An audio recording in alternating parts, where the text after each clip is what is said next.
My first guest on the News Hour tonight is Kapil Sibal. Mr. Sibal, in today's news conference, you said that the bill will be ready by the 30th of June after some dialogue. Now, my question to you is, Mr. Sibal, what kind of constructive dialogue are you talking about when civil society members have expressed open dissatisfaction, saying they will walk out unless they see a discernible change in that is the government's position? Well, quite frankly, what does a dialogue mean, and why did we set up this committee? I guess we set up this committee to understand each other's point of view, and on very crucial issues, whether the office of the Prime Minister should be included in this bill or not, whether the higher judiciary should be included or not, what should be the structure of the Lokpal bill, whether members of Parliament for voting in the House and for speeches made in the House, should they be criminally liable, whether government servants should be under the disciplinary control of the Lokpal. These are very, very complex and very serious issues. And when parties are having a dialogue, my expectation is that if one party were to say that if you don't accept what we say, then you are being unreasonable. I don't think that's the process of any dialogue conducted anywhere in the world. And a dialogue involves a free discussion, a fearless discussion, and stating one's point of view, and that's exactly how we have proceeded. There are divergences of opinion, but there is also a lot of convergence of opinion. All members of Parliament will be liable under the Lokpal, all ministers will be liable under the Lokpal, all activities of members of Parliament outside the House will be liable, government servants would be liable, all ministers would be liable. The only issue is whether the Prime Minister, the office of the Prime Minister should be included or not. So I think any dialogue does not warrant a position that if you don't accept my position, then I will walk out. I don't think that's the intent. No, that's not and I don't think if any one member has said it, I don't possibly think that can be the intent of civil society. That's not the intent. But on this issue of the Prime Minister, in the earlier bill, the Prime Minister came under the jurisdiction. My question to you is, if it did so earlier, why is the government so reluctant now? That amounts to re-preparing something that already exists. So you've had a change of heart, Mr. Sibal. Oh, that's not correct. That's factually incorrect what you're saying. No. There is no bill in Parliament which includes the office of the Prime Minister. There is no bill that has gone to the Cabinet which includes the office of the Prime Minister. There is. In the course of our discussions, we have placed on record all bills drafted right from 1968 till date. And there was a bill that was proposed by the Law Ministry, which included the office of the Prime Minister. Proposed, that's what. That has yet to have interministerial discussions. That has yet to go to the Cabinet. The Cabinet is yet to take a position on this. For anybody to say that there is a government bill which includes the office of the Prime Minister is factually incorrect. No, one second. That's one way of looking at it. You said yourself, there's a Law Ministry draft, and that Law Ministry draft, which I suppose is a government draft, had said that it will not have powers.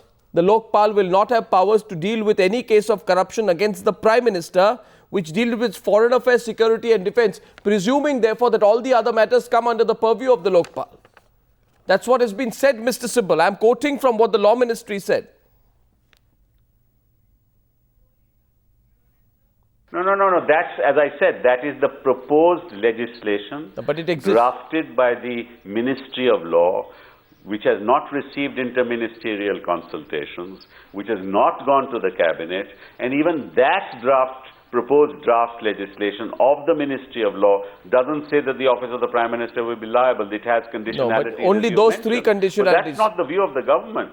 That is a proposal made. There were several proposals made right from 1968. In 4 of them, the office of the Prime Minister was not included. In the first draft of 68, it was included, and in this proposed draft, it is included. But this is not a bill of the government, for God's sake. So therefore, don't confuse this issue.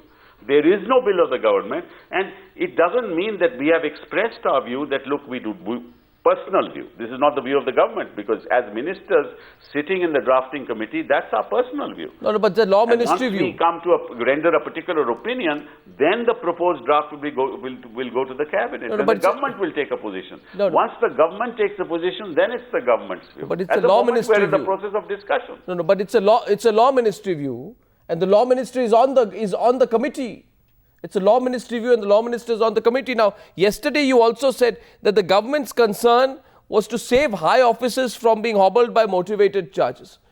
But Mr. Sibal, you can have a situation where high officers, including the Prime Minister, are open to scrutiny, and the motivated charges can be eliminated by, say, a subcommittee. Governments are so good at forming committees. Why can't that be that can be a midway ground? Look, Arnab, you are over television giving me a suggestion. Now, these things don't happen like that in public discourse. You know, if somebody were to come with a suggestion, an alternative suggestion, we're open for discussion, as anybody should be. But nobody should take the position, if you don't accept my position, then I shall walk out. I think that's unfair, and I don't think that is the view of the nominees of the civil society.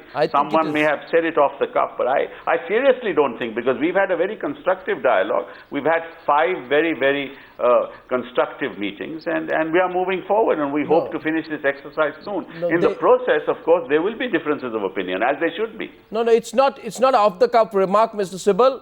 Last time on the show, I had 2 members of the committee. In all this channel, spoke to 4 members of the committee. They all said they will walk out after the 6th if there is no discernible change of position. So there is hardening of positions on the other side. The question to you is, are you willing to risk a situation where all the members, or maybe some members of the civil society part of the drafting panel, walk out? Can you risk that? Well, let's put it this way.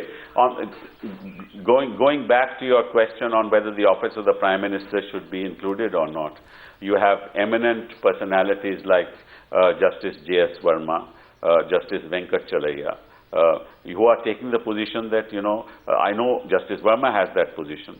Justice Venkat Chalaiya and Justice Verma have the position that the superior judiciary, higher judiciary should not be included. They are also members of civil society. And so within civil society, there is no unanimity. Even within politicians, there is no unanimity. Even within the media, there is no unanimity. So the question that you have is, are you willing to take the risk? Look, we are willing to move forward in the dialogue with an open mind and with a constructive, surely, approach. Mr. Sibal. But I cannot predicate what others will do. My question to you is, and if others do what you say they will do, I mean, it's for others to decide. We are going to move forward to have a very strong bill in Parliament and introduce it in the monsoon session. So my question to you is, will you replace these civil society members with other members if they walk out? Well, let's not sort of jump the gun and assume that somebody will do something like that. I do believe that we are all reasonable men, and reasonable men take reasonable positions. Kapil Sibal, thank you very much. We are debating that later on the News Hour tonight. Thank you, Mr. Minister.